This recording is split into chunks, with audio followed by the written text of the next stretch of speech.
आप लोग जो है सामाजिक विषय में नागरिक शास्त्र पढ़ रहे हैं।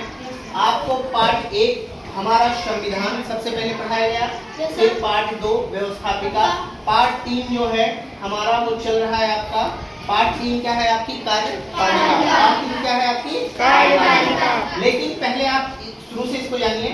अब संविधान में क्या है, पहले सबसे पहले हमें ये पता होना चाहिए हमारा संविधान क्या है।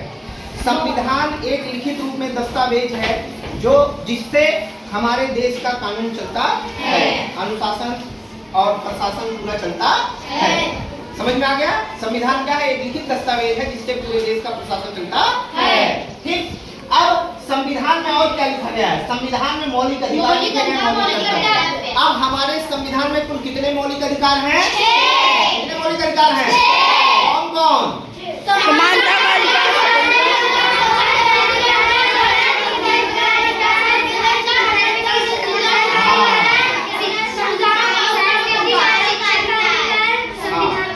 अधिकार हैं, ठीक है।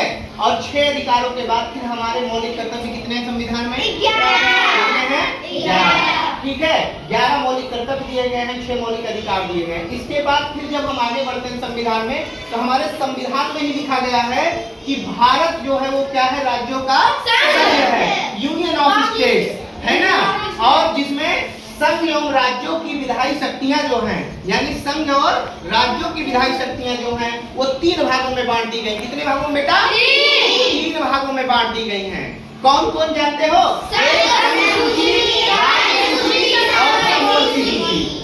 अब आपको पता होना चाहिए, जैसे केंद्र, संघ मतलब केंद्र जो है, केंद्र की जो मामले होते हैं वो विदेशी मामले हैं, नेशनल हाईवे NH लिखा गया है ना, नेशनल हाईवे राष्ट्रीय राजमार्ग, रक्षा मंत्रालय, पोस्ट ऑफिस एवं संचार जो डाक होता है, बैंक है, रेल है, ये सब केंद्र के अंतर्गत आते हैं। यहाँ का कोई मामला होगा तो केंद्र सरकार देखेगी, है ना।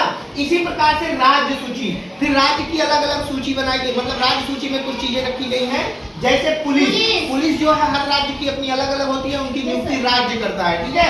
अब देखिए स्वच्छता से संबंधित राज्य की जिम्मेदारी, निचली अदालत, यानी जैसे हर जिले में एक अदालत दी गई है ना, हर जिले में है, तो उसका भी जो है उसकी जिम्मेदारी किसकी है? राज्य की है।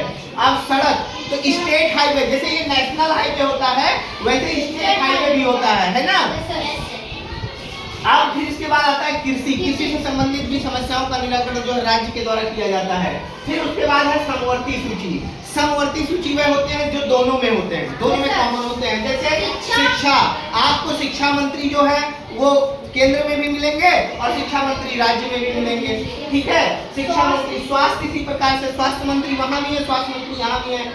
विवाह है, विवाह से संबंधित पंजीकरण वगैरह जो होता है वो केंद्र राज्यों में, ठीक है बेटा।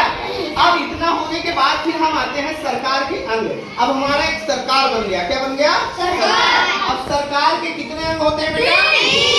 कौन कौन से? ठीक। अब व्यवस्थापिका, एक केंद्र और राज्य हमने देखो अलग अलग लिखा है बेटा।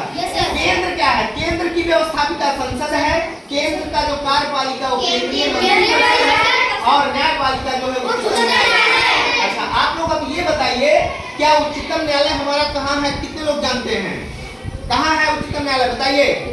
हाँ बोलिए। नई दिल्ली। नई दिल्ली। क्या बताया आप? नई दिल्ली। हाँ, नई दिल्ली।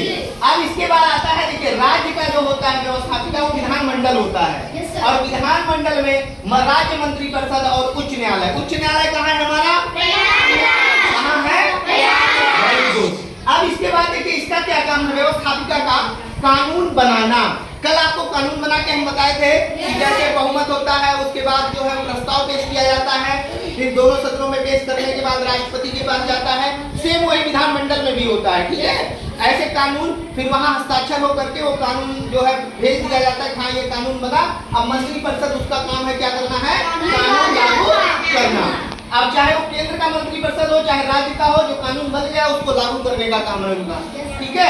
न्यायपालिका में आपको ये पता है इनका काम क्या है? न्यायपालिका। जैसे जो कानून बन गया, संविधान में जो नियम लिखे गए, कानून लिखे गए हैं, उसका हमें क्या करना है? उल्लंघन नहीं करना है। यदि नियम कानून को कोई नहीं मानता है तो वो हम लोग सीधे न्यायपालिका की शरण में जा करके या फिर न्यायपालिका उसको दंडित करेगा, या जो सजा होगी, प्राविधान होगा, वो उसको दिया जाएगा। जैसे आप अभी देखिए ड्रेस पहन के आए हैं, ये ड्रेस हमने नहीं लगाया है, ये एक नियम कानून के तहत है, ठीक है। आप यहाँ निःशुल्क शिक्षा पा रहे हैं, एक संविधान में लिखा गया है शिक्षा का अधिकार अधिनियम RTE, राइट टू एजुकेशन, कब लागू हुआ था, किसको पता है? हाँ बताओ बेटा। 1950 नो नो 2002 में सर्व शिक्षा अभियान, बताओ 2009 में, ठीक है, वेरी गुड। अब देखिए, अब आते हैं हम संसद पर। अब जैसे केंद्रीय मंत्रिपरिषद हमारा जो होगा, अब इसमें संसद में क्या होता है, संसद 3 लोगों से, देखिए राष्ट्रपति, लोकसभा और राज्यसभा से मिलकर बना है। किससे? राज्यसभा और राष्ट्रपति। अब आप ये बताइए, लोकसभा जो है ना, लोकसभा में वर्तमान में सदस्यों की संख्या कितनी है? कितनी है? और अधिकतम हो कितनी सकती है? अच्छा, लोकसभा के जो सदस्य होते हैं उनको हम लोग क्या कहते हैं? क्या कहते हैं? लोकसभा नहीं, लोकसभा में जो सदस्य हैं उनको क्या कहेंगे? उच्च। जैसे अभी इस समय आपके यहाँ जो लोकसभा में सदस्य चुने गए हैं, अभी चुनाव हुआ था, हमने उस दिन आपको बताया था उनका चुनाव चिन्ह और उनका चुनाव चिन्ह सब प्रत्याशियों को बताया था ना। हाँ, कौन थे? निषाद जी थे ना, कौन थे? राज बताओ।